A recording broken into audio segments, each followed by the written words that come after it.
एक समय की बात है, एक शक्तिशाली योद्धा रणवीर था, जो अपने साहस और युद्ध कौशल के लिए प्रसिद्ध था। रणवीर को अपनी प्रेमिका सुमित्रा से बेहद प्रेम था, परंतु युद्ध की एक भयानक रात में उसकी मृत्यु हो गई। किंतु रणवीर की आत्मा को शांति नहीं मिली। उसका प्रेम इतना गहरा था कि उसने मृत्यु के बाद भी जीवित होकर सुमित्रा से मिलने की इच्छा जताई। परंतु उसे यह एहसास हुआ कि सुमित्रा के सामने आने के लिए उसे अपने किए हुए पापों और गलतियों का सामना करना होगा।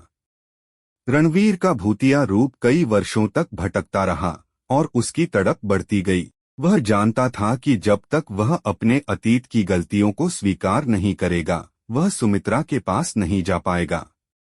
उसके कुछ पुराने साथी, जो कभी उसके साथ युद्ध में लड़े थे, उसकी पीड़ा से व्याकुल होकर उसकी सहायता करने का निर्णय लेते हैं।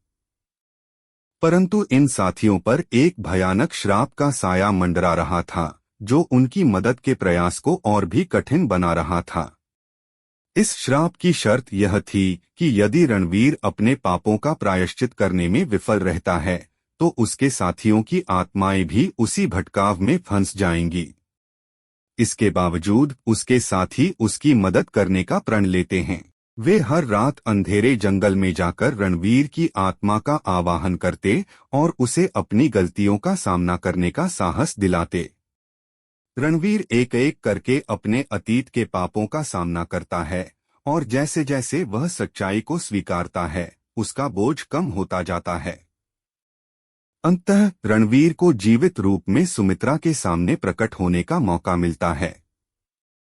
वह सुमित्रा के सामने आता है और उसकी आत्मा को मुक्ति मिलती है। रणवीर और उसके साथियों का श्राप भी टूट जाता है और उनकी आत्माएं भी मुक्त हो जाती हैं, हमेशा के लिए शांति पाती हैं।